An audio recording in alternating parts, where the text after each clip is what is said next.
Anupama stories. తెల్లవారుజామున 4 గంటలు. కోడికూత ఊరి పొలిమేరలో ప్రతిధ్వనిస్తోంది. పచ్చని వరి పొలాల మీద నుంచి వీస్తున్న చల్లని గాలికి వేప చెట్టు ఆకులు వింతైన శబ్దాలు చేస్తున్నాయి. చిన్నపాటి మంచు పొర కప్పిన ఆ ఊరు గోపీపురం. ఆ ఊరి చివరన ఉన్న ఒక పాత పెంకుటింట్లో కిరోసిన్ దీపం వెలుగుతోంది. ఆ వెలుగులో అనుపమ తన తండ్రి ఫోటో ముందు నిలబడి ఉంది. ఆ ఫోటోలో ఆయన నవ్వుతున్నట్టుగా ఉంది. కాని అనుపమ కళ్ళు మాత్రం తడిచి ఉన్నాయి. నాన్నా, మళ్ళీ ఇంకో రోజు మొదలైంది. ఈ ఇంట్లో నువ్వు అమ్మలేని వెలితి ప్రతి క్షణం నన్ను వెంటాడుతూనే ఉంది. అసలు నేను ఒక్కదాన్ని ఏం చెయ్యగలను నాన్నా? నువ్వు బతికున్నప్పుడు ఈ ఇల్లు కళకళ్లాడేది. ఇప్పుడు ఈ గోడలు కూడా నన్ను చూసి ఏడుస్తున్నట్టున్నాయి. కాని ఏం చెయ్యను నాన్నా? నువ్వు గర్వపడేలా బతకాలని అనుకుంటున్నాను. ఈ ఒంటరితనం భయం వేస్తోంది. కాని నీ ఆశయం ముందు ఈ భయం చిన్నది కదా. అనుపమ నిట్టూర్పు విడిచి బయటకొచ్చి తులసికోట దగ్గర దీపం పెట్టింది. ఆ దీపం వెలుగు ఆమె ముఖం మీద పడుతుంటే అందులో ఒక స్థిరత్వం కనిపిస్తోంది. అంతలో పక్క వీధిలో ఉండే సావిత్రమ్మ పాలు పితకడానికి వెళ్తూ ఆగి చూసింది. ఏమ్మా అనుపమ, అప్పుడే లేచావా? ఈ రాత్రి కూడా సరిగ్గా నిద్రపోలేదని నీ కళ్ళు చెబుతున్నాయి తల్లి. మొహమంతా మాడిపోయింది. ఏమైంది? నిద్రలా వస్తుంది సావిత్రత్త. ఈ పొలం పనులు, తండ్రి అప్పులు అన్నీ నా గుండె మీద బండరాళ్లలా ఉన్నాయి. ఒక్కోసారి ఈ భారం మోయలేక చచ్చిపోవాలనిపిస్తుందత్తా. అపశకునం మాటలు మాట్లాడకు తల్లి. ఎందుకంత కష్టపడతావు? నీ వయసు పిల్లలందరూ పట్నంలో ఉద్యోగాలు చేసుకుంటూ రంగురంగుల బట్టలు వేసుకుంటూ హాయిగా ఉన్నారు.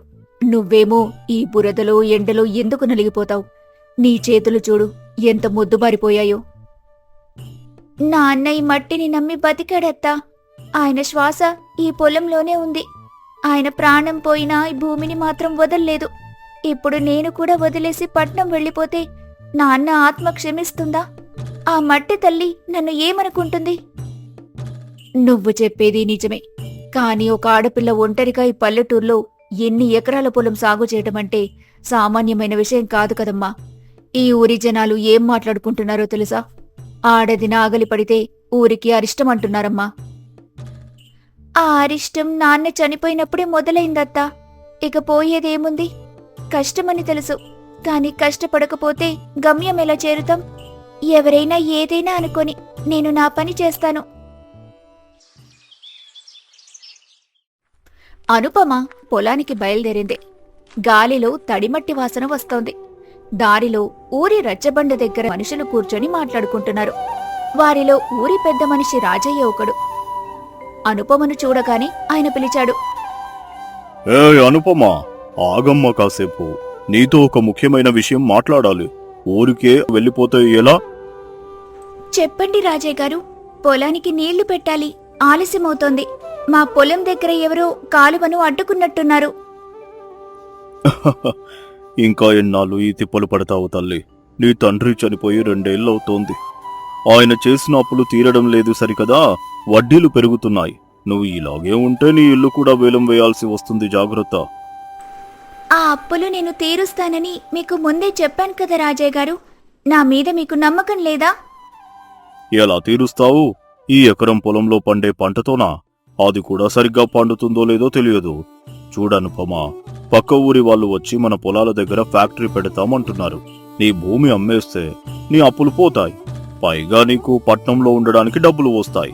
హాయిగా పెళ్లి చేసుకుని స్థిరపడిపోవచ్చు కదా. నా భూమి అమ్మడమా? రాజయ్య గారు, అది కేవలం భూమి కాదు. అది మా నాన్నగారి శ్వాస. ఆ పొలం గట్టు మీద ఆయన రక్తపు చుక్కలున్నాయి. నేను బతికున్నంతకాలం ఆ మట్టిని ఎవ్వరికీ అమ్ముకోను. అది నా ఆత్మాభిమానం. మొండితనం పనికిరాదు అనుపమా. ఒక్కదానివేం చేయగలవు? రేపు కాలువ నీళ్లు రాకపోతే ఏం చేస్తావు? వర్షం పడకపోతే ఏం చేస్తావు? ఒక ఆడదానివి పొలం దున్నగలవా? మగాళ్లే పండించలేకపోతున్నారు, నువ్వు ఏ పాటి? ఆడది అనుకుంటే అబల కావచ్చు రాజయ్య గారు. కాని అనుకుంటే ఆమె సృష్టిని కూడా మార్చగలదు. నేను రైతు కూతుర్ని. మట్టిని నమ్మి బతుకుతాను. మీకు అప్పు తీర్చడమే కదా కావాలి. వచ్చే పంట వరకు ఆగండి. సెలవు. అనుపమ అక్కడ్నుంచి వెళ్ళిపోయింది. కాని ఆమె మనసులో అలజడి మొదలైంది. పొలానికి వెళ్ళాక ఆమె చూసిన దృశ్యం ఆమెను మరింత కుంగదీసింది. కాలువ నీళ్లు రాకుండా ఎవరూ కావాలని పెద్ద బండరాళ్లతో అడ్డుకట్టవేశారు. పొలమంతా ఎండిపోతుంది. దేవుడా, ఎందుకు నన్నిలా పరీక్షిస్తున్నావు? పొలం ఎండిపోతుంది. నీళ్లు లేకపోతే ఈ పంట చేతికి రాదు. ఈ బండరాళ్లను నేనొక్కదాన్ని ఎలా కదపగలను? అనుపమ ఆ రాళ్లను జరపడానికి ప్రయత్నించింది. కాని అవి కదలటం లేదు. అప్పుడే ఊరి బడిపంతులు రామారావు అటుగా వచ్చారు. ఆయన అనుపమ కష్టాన్ని చూసి చలించిపోయారు. ఎందుకు ఏడుస్తున్నావు అనుపమా? కన్నీళ్లు సమస్యను పరిష్కరించవు తల్లి. కష్టపడే తత్వమే నిన్ను గెలిపిస్తుంది. ఈ రాళ్లు జరపడం వల్ల నీకు శాశ్వత పరిష్కారం దొరకదు. పంతులుగారు, చుట్టూ ఉన్న మనుషులు నన్ను బతకనివ్వడం లేదు. ఈ లోకం ఒంటరిగా ఉన్న ఆడపిల్లను చూస్తే ఎందుకింత చులకన? నీళ్లు కూడా రాకుండా చేస్తున్నారు పంతులుగారు. నాన్న ఉంటే వీళ్ళిలా చేసేవారా? లోకం ఎప్పుడూ బలహీనులని అణచివేస్తుందమ్మా. నువ్వు బలహీనంగా ఉన్నంతకాలం వీరు నిన్ను వేధిస్తూనే ఉంటారు. నీ బలమేంటో నువ్వు నిరూపించుకోవాలి. కన్నీళ్లు తుడుచుకో. సమస్యను చూసి భయపడితే అది నిన్ను ఇంకా భయపెడుతుంది. నేనేం చేయగలను పంతులుగారు? ఒక్కదాన్నే ఏం మార్చగలను? అందరూ అడ్డుపడుతుంటే. చూడనుపమా, ఒక విత్తనం చెట్టుగా ఎదగాలంటే అది మట్టిని చీల్చుకుని బయటకు రావాలి. చీకటిని చీల్చుకుని సూర్యుడు రావాలి. నీకు సమస్యలున్నాయి, కాని ఆ సమస్యలే నీకు మార్గాన్ని చూపిస్తాయి. సాంకేతికతను వాడుకో. నీరు లేకపోతే బోరు వేయించుకోలేవా? నీ చదువును ఎందుకు వాడుకోవు? బోరు వేయించడానికి చాలా డబ్బవుతుంది కదా పంతులుగారు. నా దగ్గర రూపాయి లేదు. అప్పుల వాళ్ళు చుట్టూ తిరుగుతున్నారు. నీ దగ్గర ఆత్మవిశ్వాసం ఉంది. ప్రభుత్వ పథకాల గురించి నీకు తెలుసా? మహిళా రైతులకు రుణాలు ఇస్తారు. నువ్వు చదువుకున్నావు కదా, ఎందుకు దాన్ని ఉపయోగించవు? బ్యాంకుకు వెళ్ళు, అధికారులను కలుసు. నేను నీకు తోడుగా ఉంటాను. పంతులుగారి మాటలు అనుపమలో కొత్త ఉత్సాహాన్ని నింపాయి. ఆమె మరుసటి రోజే పట్టణానికి వెళ్లి బ్యాంక్ అధికారులను కలిసింది. అక్కడ కూడా ఆమెకు చులకన భావాలు ఎదురయ్యాయి. ఏమ్మా, నువ్వు ఒక్కదానివి లోన్ ఎలా కడతావు? నీకేమైనా ఆస్తి ఉందా? లేక ఎవరైనా షూరిటీ సంతకం పెడతారా? షూరిటీగా నా మట్టి ఉంది సార్. నా దగ్గర కష్టపడి చేతులున్నాయి. ఒక రైతుకు మించిన షూరిటీ ఇంకేం కావాలి? నేను పండించి చూపిస్తాను. అందరూ అలాగే చెబుతారు, కానీ వ్యవసాయం అంటే జూదమని నీకు తెలియదా? నాన్న చేసిన అప్పులు తీర్చడమే నా లక్ష్యం సార్. నేనొక్క అడుగు వెనక్కి వేయను. మీరు లోన్ ఇవ్వకపోతే నేనిక్కడి నుంచి కదలను. కావాలంటే నా పొలానికి వచ్చి చూడండి, నేను ఎంత కష్టపడుతున్నానో. అనుపమ పట్టుదల చూసి బ్యాంక్ మేనేజర్ ఆశ్చర్యపోయారు. ఆయన స్వయంగా వచ్చి ఆమె పొలాన్ని సందర్శించి లోన్ మంజూరు చేశారు. అనుపమ సోలార్ పంపు సెట్టు తెచ్చింది. సోలార్ ప్యానెల్స్ అమర్చుతుంటే ఊరి జనం వింతగా చూడటం మొదలుపెట్టారు. ఏమ్మా, ఈ అద్దాలేంటి? వీటితో ఏం చేస్తావు? ఎండలో కూర్చుని సినిమా చూస్తావా? లేదు రాజయ్య గారు, ఇవి ఎండ నుంచి కరెంటును పుట్టిస్తాయి. కాలువ నీటి కోసం ఎవ్వరినీ బతిమిలాడాల్సిన పని లేదు. మా నాన్న ఆత్మ సంతోషించే రోజు దగ్గరలోనే ఉంది. రాజయ్య మనుషులు ఆ రాత్రి సోలార్ ప్యానెల్స్ పగలగొట్టడానికి వచ్చారు.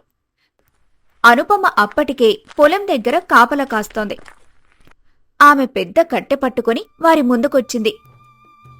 ఎవరైనా సరే అడుగు ముందుకు వేస్తే కాళ్లు విరక్కొడతాను. ఇది నా ప్రాణం, మా నాన్న ఆశయం. ఇది పగలగొట్టాలని చూస్తే నేనూరుకోను. పోలీసులకు ఫోన్ చేస్తాను. జాగ్రత్త. రాజయ్య గారు చెప్పారని వచ్చాం తల్లే, మా తప్పేమీ లేదు. వెళ్ళి మీ యజమానికి చెప్పండి, అనుపమ ఇకపై భయపడదని. ఒక ఆడపిల్ల ధైర్యం చేస్తే ఎలా ఉంటుందో ఈ ఊరు చూడబోతోందని చెప్పండి. నెలలు గడిచాయి. అనుపమ తన పొలంలో అహర్నిశలు శ్రమించింది. ఆకుకూరలు, కూరగాయలు కూడా పండించటం మొదలుపెట్టింది. ఆమె సేంద్రియ వ్యవసాయం పద్ధతులను పాటించింది. అది చూసి చుట్టుపక్కల ఊర్ల రైతులు కూడా ఆశ్చర్యపోయారు. నీ పొలం చూస్తుంటే ముచ్చటగా ఉందమ్మా. ఈ ఆకుపచ్చని రంగు మా కళ్లకు ఎంతో హాయినిస్తోంది. మా అమ్మగాళ్లు కూడా నీ దగ్గరే నేర్చుకోవాలి. మట్టిని ప్రేమిస్తే అది కూడా మనల్ని ప్రేమిస్తుంది లక్ష్మక్క. విషం లాంటి మందులు వేయటం మానేయాలి. అప్పుడే మన ఆరోగ్యం బాగుంటుంది. నెలలు గడిచాయి. పచ్చని పైరుతో అనుపమ పొలం కళకళ్లాడుతోంది. హార్వెస్టింగ్ సమయం వచ్చింది. ఒక పెద్ద కంపెనీ వాహనం ఊర్లోకొచ్చింది. ఆ కంపెనీ డైరెక్టర్ స్వయంగా వచ్చారు. అనుపమ గారి పొలం ఎక్కడండి? మేము ఆమె పండించిన సేంద్రియ వడ్లను కొనడానికి వచ్చాము. మార్కెట్ ధర కంటే ఎక్కువే ఇస్తాము. ఊరి జనం ఆశ్చర్యపోయారు. అనుపమ ఆ వాహనం దగ్గరికి వెళ్ళింది. ఆమె ముఖంలో ఒక వెలుగు కనిపిస్తోంది. రండి సార్, పంట సిద్ధంగా ఉంది. చూడండి ఎంత స్వచ్ఛంగా ఉందో. పంట కోత పూర్తయింది. అనుపమకు ఊహించని లాభం వచ్చింది. ఆమె మొదట చేసిన పని తన తండ్రి అప్పులు తీర్చటం. రాజయ్య ఇంటికి వెళ్లి డబ్బులిచ్చింది. ఆ సమయంలో రాజయ్య కళ్ళు దించుకున్నాడు. తీసుకోండి రాజయ్య గారు, ఇది మా నాన్న చేసిన అప్పు. వడ్డీతో సహా చెల్లిస్తున్నాను. ఇప్పుడు చెప్పండి, నేను భూమి అమ్మకుండానే అప్పు తీర్చగలిగాను కదా? అనుపమ, నేను నిన్ను చాలా తక్కువ అంచనా వేశాను తల్లి. ఒక అమ్మాయి ఇంత సాధిస్తుందని అనుకోలేదు. మేము మగాళ్ళమని గర్వపడ్డాం కాని నీ అంత పట్టుదల మాలో ఎవరికీ లేదు. నన్ను క్షమించు తల్లి. మీరు క్షమాపణ అడగాల్సిన అవసరం లేదు రాజయ్య గారు. ఆడపిల్లను తక్కువ చూడటం మానేస్తే చాలు. వారికి అవకాశం ఇవ్వండి. వాళ్ళు శిఖరాలను అధిరోహిస్తారు. అనుపమ తన లాభంలో కొంత భాగాన్ని ఊరి బడి బాగు చేయటానికి, పాతబడ్డ గోడలకు రంగులు వేయించడానికి ఇచ్చింది. రామారావు పంతులు గారు ఆమెను చూసి గర్వంగా నవ్వారు. ఆ రోజు సాయంత్రం అనుపమ తన తండ్రి ఫోటో ముందు నిలబడింది. ఈసారి ఆమె కళ్లల్లో ఆనంద బాష్పాలున్నాయి. దీపం వెలుగులో ఆమె ముఖం దేవతలా ప్రకాశిస్తోంది. నాన్న, చూసావా, మన పొలాన్ని నేను కాపాడుకున్నాను. నువ్వు చెప్పినట్టే మట్టిని నమ్మి గెలిచాను నాన్న. ఇకపై మన ఊరిలో ఏ ఆడపిల్ల కూడా ఒంటరితనాన్ని చూసి భయపడకూడదు. నేను వాళ్ళందరికీ ఒక దారిని చూపించాను. నాన్న, నాకిప్పుడు చాలా ప్రశాంతంగా ఉంది. మనుషులు నిన్ను బలహీనురాలని అన్నప్పుడు కుంగిపోవద్దు. నీ సంకల్పమే నిన్ను శిఖరానికి చేరుస్తుంది. మట్టిని నమ్మినవాడు, కష్టాన్ని ప్రేమించినవాడు ఎప్పటికీ ఓడిపోడు. ఏకాకిగా మొదలైన లక్ష్యం గొప్పదైతే లోకమే నీ వెనుక వస్తుంది. శంకవరం గ్రామంలో సూర్యుడు అప్పుడే ఉదయిస్తున్నాడు. రాఘవయ్య ఇంటి అరుగు మీద కూర్చొని పొగచూరిన ఆకాశం వైపు చూస్తున్నాడు. 1900 కాలంలో 25 ఏళ్ల వయసు వచ్చినా పెళ్లి కాకపోవడమంటే ఆ ఇంట్లో ఒక పెద్ద విషాదం. ఓసే అనుపమ, తెల్లారి చాలాసేపయింది. ఇంకా ఆ సావిడిలోనే ఉన్నావా? కాస్త కాఫీ నీళ్లు ఇటు పట్టుకురామ్మా. వస్తున్నాను నాన్న. ఇదిగో అల్లం వేసిన కాఫీ. తాగితే నీ ఆయాసం కాస్త తగ్గుతుంది. ఆకాశం వైపు అలా శూన్యంగా చూస్తే ఆకలి తీరదు కదా నాన్నా. ఆకలి కాదు తల్లి, ఆలోచన. నీకు 25 ఏళ్లు నిండాయి. నీ ఈడు పిల్లలంతా అత్తవారిళ్లలో అత్తగారి పోరు పడుతుంటే నువ్వేమో ఈ ముసలి తండ్రికి అన్నం వండుతూ ఇక్కడే ఉండిపోయావు. నా గుండె మీద బండరాయి ఎప్పుడు దిగుతుందో ఆ దేవుడికే తెలియాలి. నాన్న, మళ్ళీ అదే మాట. పెళ్లి అనేది రాసిపెట్టుంటే అదే వస్తుంది. దానికోసం నువ్విలా రోజు ప్రాణాలు ఉడకబెట్టుకోకు. అప్పుడే వీధి చివరి నుండి కర్ర పట్టుకుని తలపాగా సర్దుకుంటూ తాతయ్య ప్రవేశించాడు. ముఖం మీద ఎప్పుడూ ఉండే ఆ చిలిపి నవ్వుతో అరుగు దగ్గరికొచ్చాడు. ఏరా రాఘవయ్యా, మళ్ళీ ముఖం మార్చుకుని కూర్చున్నావు? తెల్లారక ముందే నీ ముఖం చూస్తే ఆ గంగిరెద్దు కూడా గడ్డి తినదేమో. నీకు ఎప్పుడూ ఎటకారమే తాతయ్య. నా బాధ నీకు అర్థం కాదు. చూడు, అనుపమకి సంబంధాలు రావడం లేదు. వచ్చినా ఎవడో ఒకడు వంక పెట్టి వెళ్తున్నాడు. నా దగ్గర ఇయ్యడానికి కట్నం లేదనా, లేక నా కర్మ బాగులేదనా? ఓరే ఎర్రి ఎదవా, కట్నం కోసం వచ్చేవాడు మొగుడు కాడురా, వాడు బేరగాడు. ఇదిగో, ఇవాళ నేను ఒక మంచి వార్త తెచ్చాను. రాజమండ్రి పక్కన ఒక పెద్ద మోతుబరి రైతున్నాడు. పేరు సూర్యనారాయణ. ఆయన కొడుక్కి సంబంధం చూస్తున్నారు. ఆస్తిపాస్తులు బాగున్నాయి. అబ్బాయి కూడా గుణవంతుడట. నిజమా తాతయ్య? కాని వాళ్ళు అంత పెద్దవాళ్ళు కదా, మన అమ్మాయిని చేసుకుంటారా? చేసుకోక ఏం చేస్తారు? మన అనుపమ లాంటి అందగత్తె, వివేకవంతురాలు ఈ కోనసీమ అంతా వెతికినా దొరకదు. సాయంత్రం వాళ్ళు వస్తున్నారు. అనుపమా, నువ్వు కాస్త అలంకరించుకో తల్లి. ఈసారి ఈ ముసలోడు ఒక కన్ను వేసుంచుతాడు. తాతయ్య, మీ అతిశయోక్తి మరీను. సరే, వాళ్ళు వస్తే మర్యాదలు చేద్దాం, కానీ కట్నం మాట వస్తే మాత్రం నేను ఒప్పుకోను నాన్నా. పిచ్చిదానా, అన్నీ మనం అనుకున్నట్టు జరగవు. సరే తాతయ్య, వాళ్ళు వస్తే ఏం మాట్లాడాలో కాస్త నువ్వే చూడు. పెళ్లి కొడుకు తండ్రి సూర్యనారాయణ కొడుకు రంగారావుతో కలిసి రాఘవయ్య ఇంటికొచ్చారు. తాతయ్య హడావిడి చేస్తూ అందర్నీ కూర్చోబెట్టాడు. ఏమండే రాఘవయ్య గారు, ఇల్లు చిన్నదైనా చాలా ప్రశాంతంగా ఉంది. పాత పద్ధతులు పాటిస్తున్నట్టున్నారు. అవునండి, పాత బంగారం ఎప్పుడు విలువే కదా. మా అమ్మాయి అనుపమ కూడా అంతే. వంటలో సరస్వతి, ఇంటి పనుల్లో లక్ష్మి. అమ్మాయిని పిలుస్తాం, మీరే చూడండి. అనుపమ నిండుగా చీర కట్టుకుని కాఫీలు పట్టుకుని బయటకొచ్చింది. ఆమె నడకలో ఒక హుందాతనముంది. అమ్మా అనుపమా, నీకు సంగీతం ఏమైనా వచ్చా? ఈ రోజుల్లో ఆడపిల్లలకు పాటలు రావాలని అందరూ కోరుకుంటున్నారు. లేదండి, వంటగదిలో గరిటె తిప్పడం, పొలంలో కలుపు తీయడం వచ్చు. కావాలంటే వేమన పద్యాలు కొన్ని చెప్పగలను. చూసారా సూర్యనారాయణ గారు, వేమన పద్యాలంటే జీవిత సత్యాలు. ఈ కాలపు పాటలు గాలిలో కలిసిపోతాయి, కానీ ఈ పద్యాలు బుర్రలో ఉండిపోతాయి. నాన్నగారు, నాకు ఆ అమ్మాయి నచ్చింది. చాలా ధైర్యంగా మాట్లాడుతోంది. సరే రాఘవయ్య గారు, మాకు అమ్మాయి నచ్చింది, కానీ మా అంతస్తుకి తగ్గట్టు మీరు కట్న కానుకలు ఎంత ఇస్తారో? రాఘవయ్య ముఖం ఒక్కసారిగా పాలిపోయింది. తాతయ్య కూడా గొంతు సవరించుకొని అడగబోయాడు. అయ్యా, నా దగ్గర ఈ 2 ఎకరాల భూమి తప్ప మరేమీ లేదు. దాన్ని నమ్ముకునే నేను బతుకుతున్నాను. అలా అయితే కష్టం. మాకు కనీసం 1000 వరహాలు కట్నం కావాలి. లేకపోతే మా బంధువుల ముందు మా పరువు ఏమవుతుంది? అప్పటి వరకు మౌనంగా ఉన్న అనుపమ ముందుకు వచ్చి ధైర్యంగా మాట్లాడింది. క్షమించండి సూర్యనారాయణ గారు, నా మీద ఉన్న ప్రేమతో కాకుండా నా తండ్రి కష్టార్జితం మీద ఉన్న ఆశతో మీరు సంబంధం అడుగుతున్నట్టుంది. నా తండ్రి చెమటి చుక్కలకి 1000 వరహాల ధర కట్టడం నాకు ఇష్టం లేదు. మీ పరువు డబ్బుతో ముడిపడి ఉంటే మా గౌరవం మా ఆత్మగౌరవంతో ముడిపడి ఉంది. మీరిక వెళ్ళొచ్చు. అందరూ ఒక్కసారిగా నివ్వెరపోయారు. రాఘవయ్య గుండె ఆగినంత పనైంది. అనుపమ, ఏం మాట్లాడుతున్నావే? ఇంత మంచి సంబంధం వదులుకుంటావా?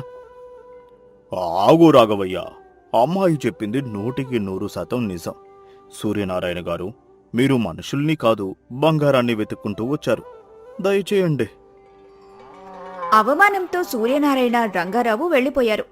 రాత్రయ్యింది. రాఘవయ్య కన్నీళ్లు పెట్టుకుంటూ అరుగు మీద పడుకున్నాడు. అనుపమ మనసు కూడా వికలమైంది. తండ్రి పడుతున్న బాధ చూడలేకపోయింది. నాన్నా, అన్నం తిను నాన్నా, నా మీద కోపమా? నీ మీద కోపం కాదు తల్లి, నా దరిద్రం మీద కోపం. నీకు 25 ఏళ్లు వచ్చాయని ఊర్లో వాళ్ళు కాకిలా పొడుస్తున్నారు. ఈ సంబంధం కూడా పోయింది. ఇక నీ పెళ్లి ఎప్పుడవుతుందో అని నా ప్రాణం కొట్టుకుంటోంది. రాఘవయ్య, విను, నా దగ్గర ఇంకో ఆలోచన ఉంది. పక్క ఊరిలో ఒక ఆయన ఉన్నాడు. భార్య పోయింది. వయస్సు 40 ఏళ్లుంటాయి. ఆస్తి చాలా ఉంది, కానీ కాస్త వయస్సు ఎక్కువ. ఆయన నీ కూతుర్ని చేసుకుంటానంటే ఏమంటావు? ఏంటి, 40 ఏళ్ల వాడిక? నా కూతురు 25 ఏళ్ల పడుచుపిల్ల తాతయ్య. ఇంత అన్యాయం ఎలా చేయమంటావు? మరింకేం చేస్తావు? కట్నం ఇయ్యడానికి నీ దగ్గర చిల్లి గవ్వలేదు. అబ్బాయిలు కావాలంటే డబ్బడుగుతున్నారు. కనీసం ఆయన చేసుకుంటే నీ కూతురు మహారాణిలా బతుకుతుంది. రేపు నువ్వు పోయాక దీనికి దిక్కెవరు? రాఘవయ్య ఆ రాత్రంతా ఏడ్చాడు. అనుపమ గది బయట నిలబడి తండ్రి పడుతున్న వేదనను వింటోంది. ఆమె కళ్లల్లో నీళ్లు తిరిగాయి. నా కోసం నా తండ్రి తన ప్రాణాలను పణంగా పెడుతున్నాడు. నా పెళ్లి ఆయనకొక భారంగా మారింది. నాన్న, నీ కన్నీళ్లు తుడవడానికి నేను ఏదైనా చేస్తాను. మరుసటి రోజు ఉదయం అనుపమ నిర్ణయం తీసుకుంది. నాన్నా, తాతయ్య చెప్పిన ఆ సంబంధానికి నేను ఒప్పుకుంటున్నాను. ఆయన వయసుతో నాకు సంబంధం లేదు. నీ మనసు ప్రశాంతంగా ఉంటే చాలు నాన్నా. అనుపమ, వద్దు తల్లి. ఆడంబరాలు లేకపోయినా పర్లేదు, కానీ నీ జీవితం నాశనం చేయడం నాకిష్టం లేదు. లేదు నాన్నా, ఇది నా నిర్ణయం. రేపే ముహూర్తం పెట్టించు. ఊరి గుడిలో పెళ్లి ఏర్పాట్లు జరిగాయి. ఆ 40 ఏళ్ల పెళ్లి కొడుకు సత్యం గారు వచ్చారు. ఆయన ముఖంలో చాలా ప్రశాంతత ఉంది. ఊర్లో వాళ్ళు ఇలా గుసగుసలాడుకుంటున్నారు. చూసావా, రాఘవయ్య తన కూతురిని ముసలాడికి కట్టబెడుతున్నాడు. ఏం చేస్తారు మరి? కట్నం ఇయ్యడానికి పైసలు లేవు కదా. పెళ్లిపీటల మీద అనుపమ కూర్చుంది. సత్యం ఆమె పక్కన కూర్చున్నాడు. మాంగళ్యధారణ సమయం వచ్చింది. అప్పుడు సత్యం పెళ్లి ఆపమని చెప్పాడు. ఆగుండు, ఈ పెళ్లి నేను చేసుకోను. అందరూ అదిరిపడ్డారు. రాఘవయ్య కాళ్లు వణకటం మొదలయ్యాయి. అయ్యా, ఏం తప్పు జరిగింది? దయచేసి నా బిడ్డ మెడలో తాళి కట్టండి. రాఘవయ్య గారు, నేను పెళ్లి చేసుకోను అని చెప్పలేదు. మీ కూతురుని నా భార్యగా కాదు, నా తమ్ముడి భార్యగా చేసుకుంటాను అని చెప్పడానికి వచ్చాను. అందరూ ఆశ్చర్యపోయారు. అప్పుడు వెనక నుండి ఒక యువకుడు ముందుకొచ్చాడు. ఆయన రంగారావు, మొన్న సంబంధానికి వచ్చిన అబ్బాయి. రంగారావు నా తమ్ముడు. మొన్న వాళ్ళ నాన్నగారు చేసిన పనికి వాడు చాలా బాధపడ్డాడు. వాళ్ళ నాన్నకు తెలియకుండా నన్ను కలిసి బతిమిలాడాడు. అన్నయ్య, అనుపమ లాంటి ధైర్యవంతురాలు నాకు భార్యగా వస్తే నా జీవితం ధన్యమవుతుంది. మా నాన్న కట్నం అడిగారు, కాని నాకు కట్నం వద్దు, ఆ అమ్మాయి గుణం చాలు అని ఏడ్చాడు. అంటే ఇదంతా మీ ప్లానా సత్యం గారు? అవును తాతయ్య, నేను కేవలం సాక్షిగా వచ్చాను. మా నాన్న కూడా ఇప్పుడు ఊరి బయట ఉన్నాడు. తన తప్పు తెలుసుకున్నాడు. రంగారావు, అనుపమ మెడలో తాలికట్టు. రంగారావు ముందుకొచ్చి రాఘవయ్యకు దండం పెట్టాడు. మామయ్య గారు, నన్ను క్షమించండి. మా నాన్నగారి ప్రవర్తనకు నేను సిగ్గుపడుతున్నాను. నాకు మీ కూతురు చాలు, కట్నం వద్దు. ఈ పెళ్లి అందరికీ ఒక పాఠం కావాలి. రాఘవయ్య ఆనందంతో ఏడ్చేశాడు. అనుపమ కళ్లల్లో వెలుగు వచ్చింది. చూసారా రాఘవయ్య గారు, ధర్మం ఎప్పుడూ ఓడిపోదు. అనుపమ చూపించిన ధైర్యమే ఈరోజు ఆమెకు ఒక మంచి భర్తను తెచ్చిపెట్టింది. ఇక ముసుగు తీసి నవ్వు. పెళ్లి ఘనంగా జరిగింది. అనుపమ అత్తవారింటికి వెళ్లే సమయం వచ్చింది. ఆమె తండ్రిని హత్తుకుని ఏడ్చింది. నాన్నా, చూసావా, నువ్వు భయపడినట్టు ఏమీ జరగలేదు. దేవుడు మనల్ని కాపాడాడు నాన్నా. తల్లి, నీ ఆత్మవిశ్వాసమే నిన్ను గెలిపించింది. ఎప్పుడూ ఎవరి ముందు తల వంచకు. ఒరే రాఘవయ్యా, ఇక నీ ఆయాసం తగ్గించుకో. నీ కూతురు మహారాణిలా వెళ్తోంది. ఇక నేను కూడా హాయిగా నిద్రపోతాను. అందరూ నవ్వుకున్నారు. శంఖవరం గ్రామంలో ఆ పెళ్లి ఒక చరిత్రగా నిలిచిపోయింది. మనుషులకు విలువివ్వాలి కాని డబ్బుకు కాదు అనే సందేశం అందరికీ అందింది. ఆత్మగౌరవం ఉన్న చోట విజయం వెన్నంటే ఉంటుంది. కట్నమనే మహమ్మారిని ఎదిరించినప్పుడే సమాజంలో నిజమైన మార్పు వస్తుంది. తల్లిదండ్రుల కన్నీళ్లను తుడిచే ధైర్యం ప్రతి బిడ్డలో ఉండాలి.